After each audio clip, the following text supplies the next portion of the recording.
Ok, muy buenas noches. Bienvenidos a otra sesión del Cine Club, Cine y Pola, el documental colombiano como que espantó la audiencia. Ah, Varios me pidieron la grabación, vamos a ver qué opinan después en el grupo. Del otro lado, al otro lado, del director Iván Guarnizo.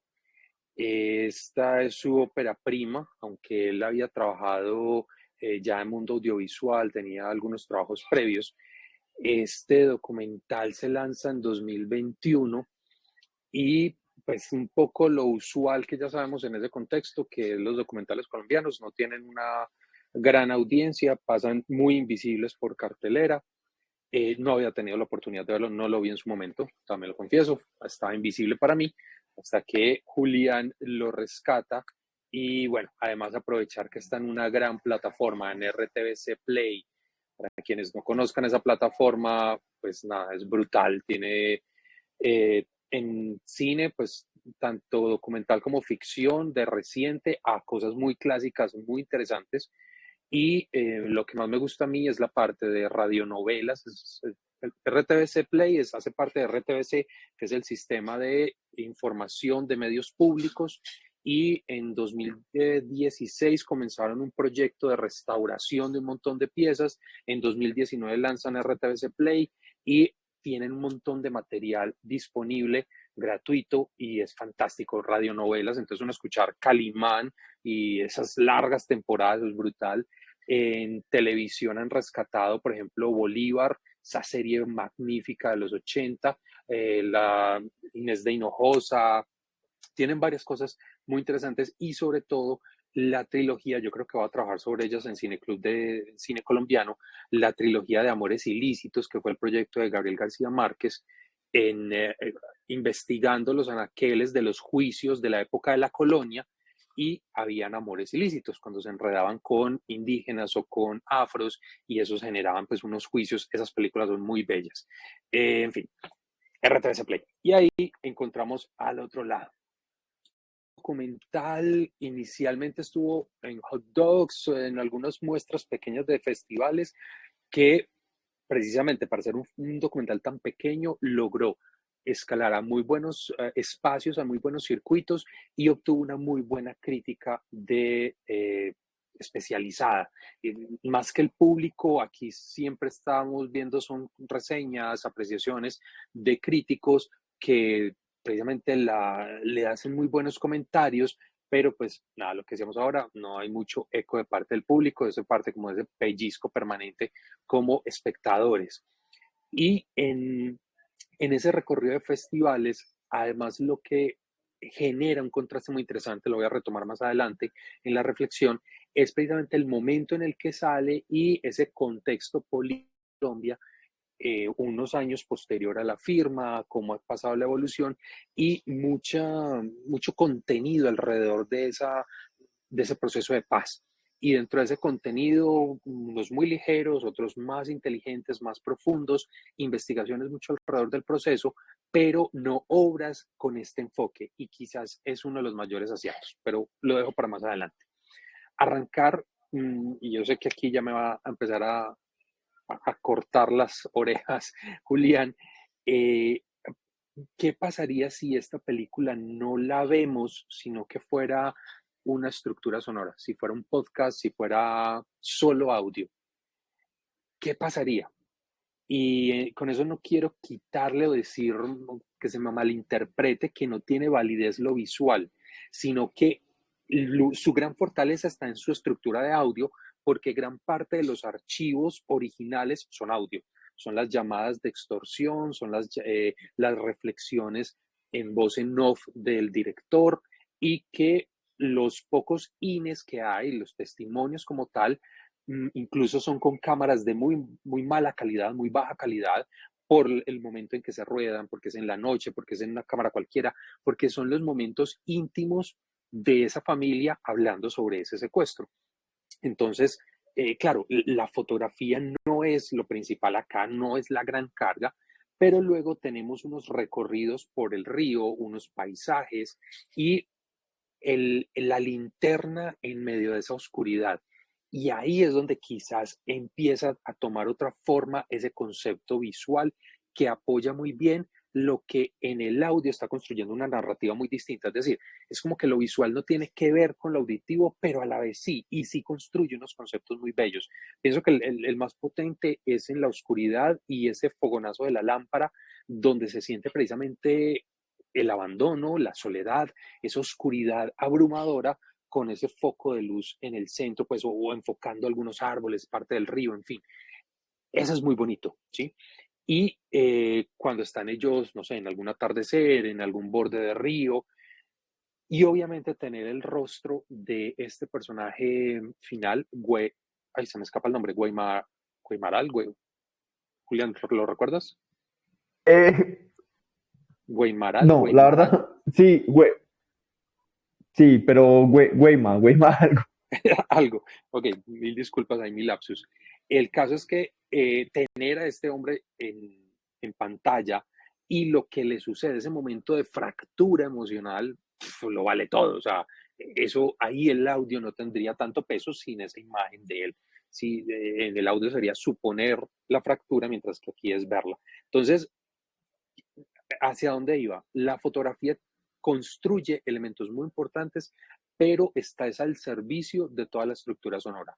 Y los pocos momentos visuales de complejidad o de estructura de significado, pues es eso, son pocos momentos. Y realmente, incluso yo me vi en muchos momentos con mi mirada distraída de la pantalla porque estaba era concentrado, wow, es que los audios son muy potentes. Y bueno, entonces, ahí iríamos con esa estructura sonora, no solamente por los audios, los testimonios, desde que sucede el secuestro, entonces tenían la conciencia de que había que grabar y que se conservan las grabaciones, las lecturas del diario, de ese cuaderno que hizo la señora, todo ese recorrido en el río, porque ahí es donde empieza a equilibrarse la estructura sonora, toma mucha relevancia los ambientes, los pájaros, el río, el monte como tal, y la intimidad de la familia.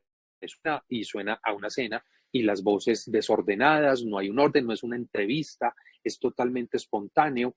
Entonces, eso genera mucha credibilidad, mucha cercanía de estar entendiendo o acercarnos a ese dolor de familia, a lo que vivieron en algún momento, los recuerdos que están atando y obviamente la ausencia. Bueno, ese primer plano creo que es muy diciente. Las imágenes de archivo de la señora en una silla determinada y dos cortes y la misma silla pero ausente. O sea, ya ahí nos dice de entrada, no vamos a hablar con ella, no vamos a reconstruir su historia, pero no con ella. Tiene elementos detalles muy bien planteados, muy bonitos. Y en esa estructura sonora el peso entonces no se siente en los años, no se siente audio en calidad, se logra hacer una sonorización muy homogénea que permite como sentir que es un caso de hoy, como que es muy cercano esa extorsión, esas voces, ese hablar sin importar la vida, los insultos o las amenazas, en fin, creo que hace parte de acercarnos, intimidar, llevarnos a esa intimidad de, de lo que estaba viviendo la familia. Y fuera de esa estructura de audio, pienso que es también la mirada del director. Lo que termina dándole ese componente importante o relevante, diferenciador, es precisamente tener un director con un dolor, una película en primerísima persona, aquí no hay otra, es mi dolor, es mi historia, es mi recuento, es una primera persona muy marcado, pero que no juega con el melodrama, sino que tuvo la oportunidad de generar un equilibrio dentro de su narrativa donde vemos la dureza de la situación, pero no se aprovecha de ella para crear algo lacrimógeno fácil. Eso a mí me gustó mucho, porque nunca estaba viendo algo fácil de ver o la lágrima fácil, no, era un drama complejo, era una profundidad que había que darle y eso es muy, muy interesante. Por ejemplo, cuando hace las reflexiones o lee un pequeño fragmento del cuaderno y se mete a hacer reflexiones de él y qué era lo que estaba pasando por su cabeza. y luego contrastarlo con el testimonio del hermano y qué era lo que ella estaba viviendo. A mí sí me importaba, ¿por qué no fuimos a la radio a ponerle mensajes? Nos reconstruye además ese momento histórico de qué significaba poner en las emisoras mensajes para los secuestrados. Claro, son pequeños detalles, pero es cargado de esa sensibilidad individual como director de eso fue su cotidianidad durante 2 años. La incertidumbre, la zozobra, el miedo, en fin, muy, muy potente. Vuelve y juega sin caer en esa manipulación fácil. Y detrás de esa idea de la construcción facilista es donde me empezaron.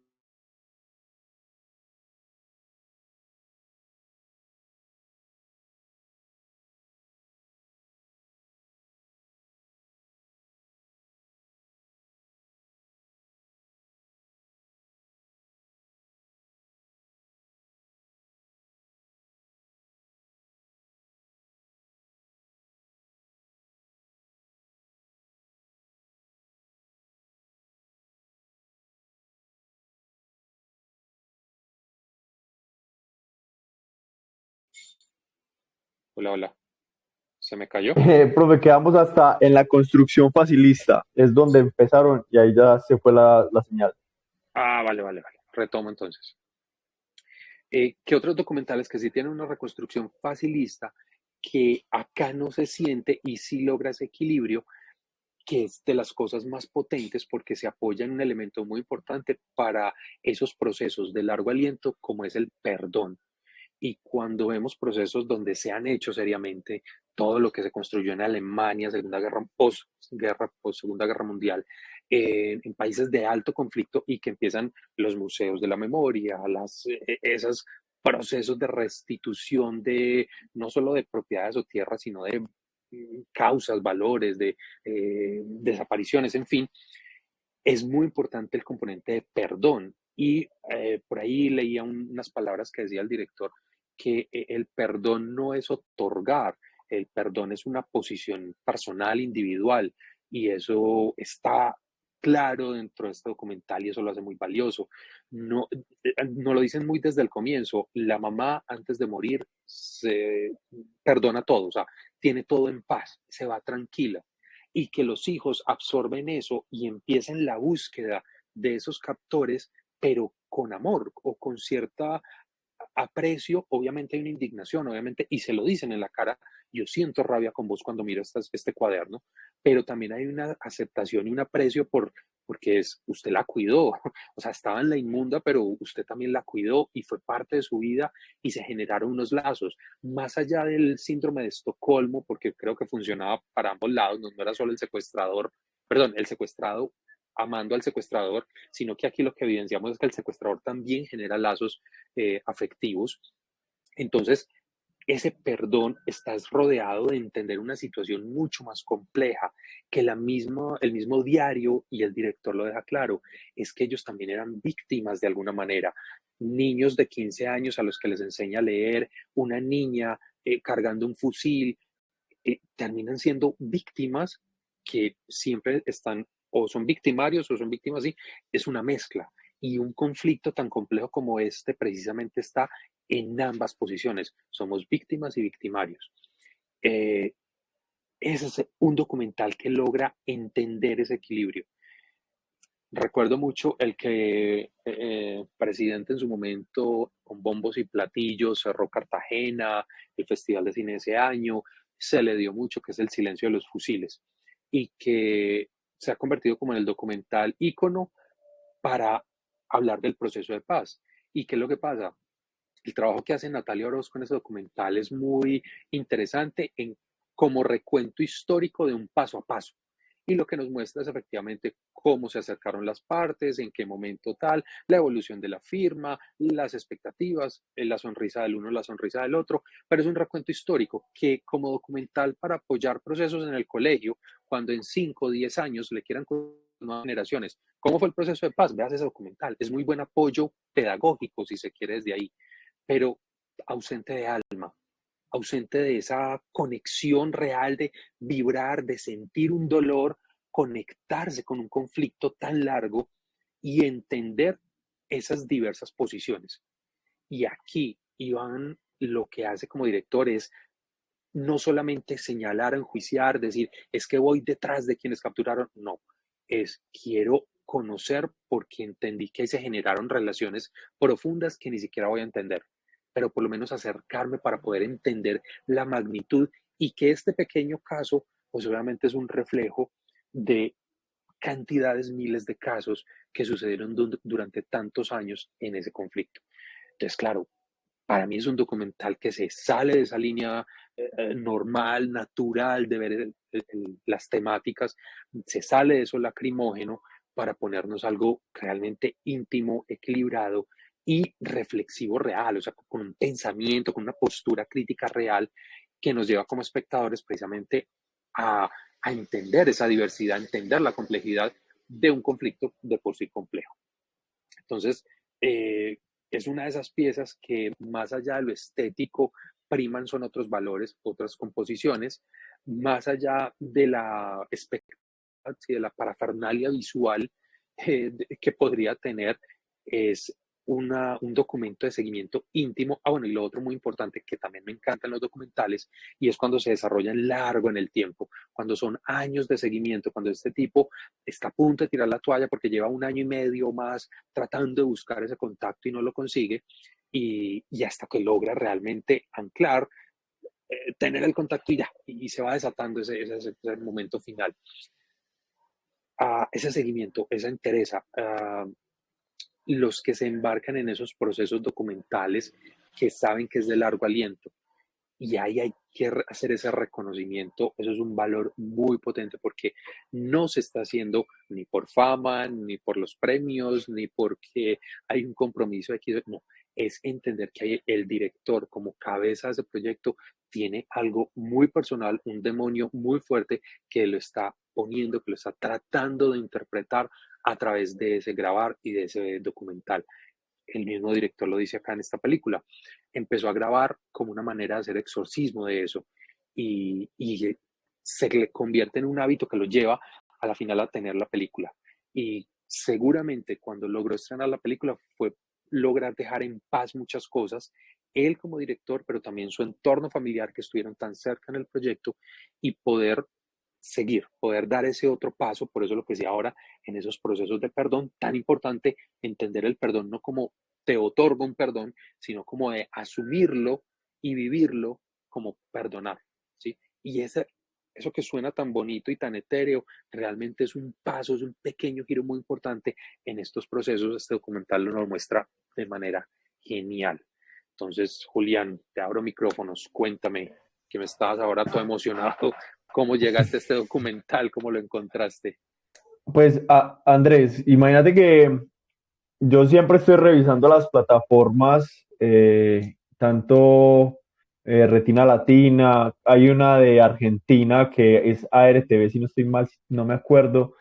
También reviso esta de RCTV Play, porque como pues ya lo hemos hablado vos y yo, a mí me gusta mucho el documental, y el documental es a veces muy difícil de encontrar en general. O sea, uno tiene que pagar plataformas como Movies y otras plataformas de streaming para poder encontrar algunos documentales. Entonces, yo cuando estoy así como haciendo zapping, pero pues en internet dejo algunos recomendados, yo, mira, este está interesante y me los veo después. Mira, este documental, pues yo tengo como dos aspectos técnicos que comentar que me parecieron muy bacanos y tres aspectos ya llamémoslos como más sentimentales, ¿sí? Empezando un poquito por el tema de los aspectos técnicos, es que alguna vez yo escuché una entrevista a la directora de El Pacto de Adriana, que es el documental chileno de la que la tía de ella fue un agente de Pinochet y demás, donde ella decía que al final, en el corte final, quedaron las partes que ella tenía más mal grabadas porque eran las que mejor explicaban el problema, ¿cierto?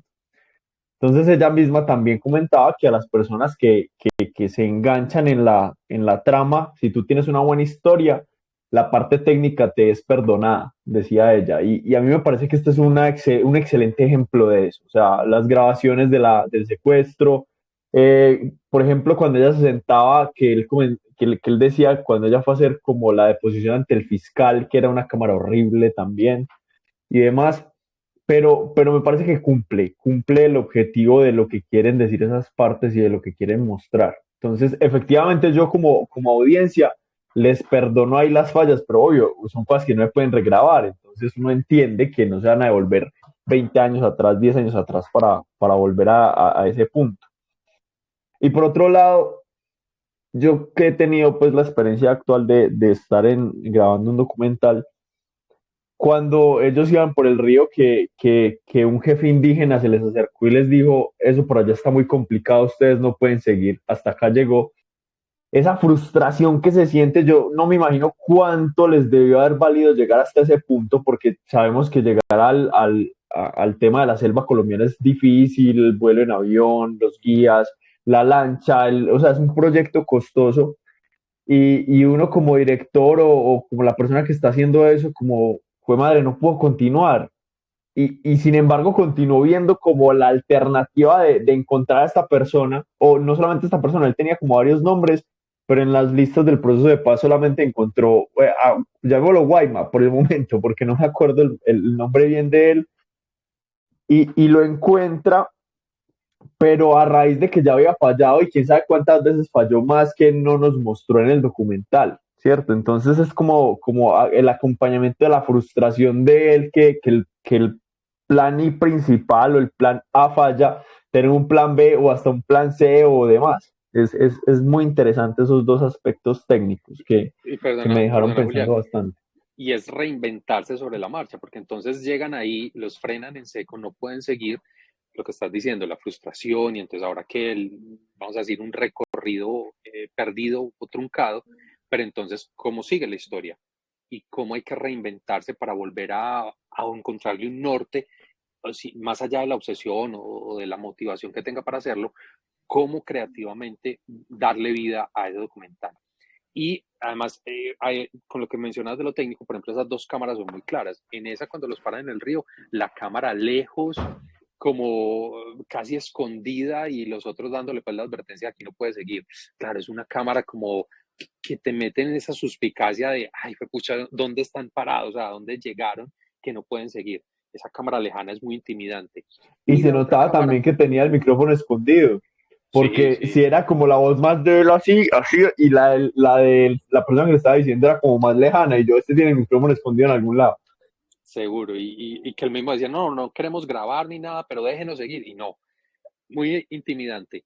Y ese momento de cuando hace la deposición al fiscal, que él tuvo que meter esa narración en off porque decidió hacer lo que hizo.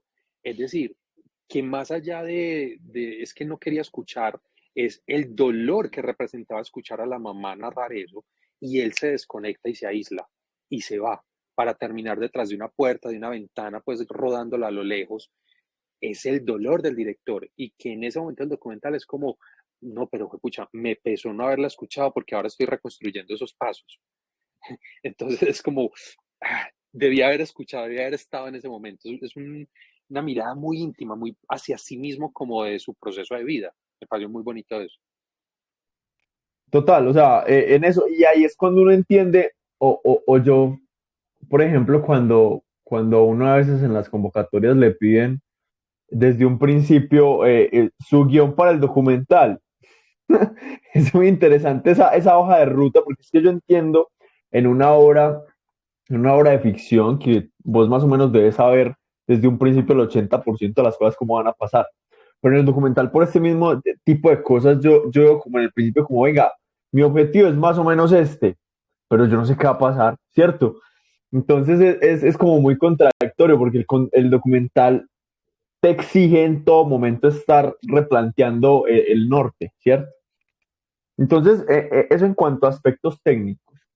En cuanto a aspectos, como te decía, más de sentimiento y más íntimos, yo fui, eh, yo fui parte de la Fuerza Aérea, yo hice curso de militar, yo juré bandera, yo toda la cosa. Y cuando yo estuve en la Fuerza Aérea, en las fuerzas militares, que eso fue en el 2008, en pleno pues antes de la firma de paz, muerte de Raúl Reyes, demás, a uno le hacen ver mucho el guerrillero, la guerrilla como el enemigo y como, no sé, un robot inerte que mantiene dando bala y acabando con todo el mundo, ¿cierto? Como la personificación de la maldad, ¿cierto? Ahí no hay como matices. Lo entonces es que muchos años después, yo estuve en una charla de Federico Ríos, el fotógrafo documental que hace fotografía para Reuters y New York Times y demás. Y él decía unas palabras que me parecieron muy acertadas, y es que a nosotros la guerra nos ha deshumanizado a tal manera que nosotros pensamos que el guerrillero, el paramilitar y el soldado son máquinas de guerra, como alguna vez un ministro por ahí lo dijo, ¿cierto? Y a mí me parece muy interesante esto, que es mostrar el ser humano que portaba el uniforme de las FARC, ¿cierto?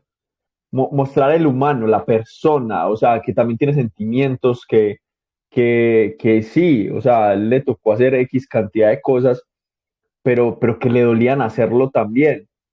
Y eso me lleva a que siempre hemos hablado como del síndrome de Estocolmo, que es que el que está capturado se enamora del captor, pero yo no sé cómo se llama lo contrario, porque es que ahí se ve fue que él también estaba completamente, yo lo veía como una relación más maternal de parte de la señora y él como de hijo, pero se veía que la quería y de hecho cuando le preguntamos usted qué le quiere decir y él en llanto decía que la quiero mucho o que yo la quise mucho, la quise porque hablaba en pasado.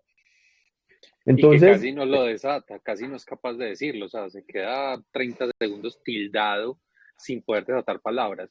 Y en referencia a pidió eso que que estás pararan. planteando, pidió que pararan, además se flash a negro, volver, o sea, hay una composición muy bonita, pero pienso que incluso más que el quiebre del personaje en llanto, que es muy emotivo, a mí me encantó es la simbolización de ese sentimiento en la aguja.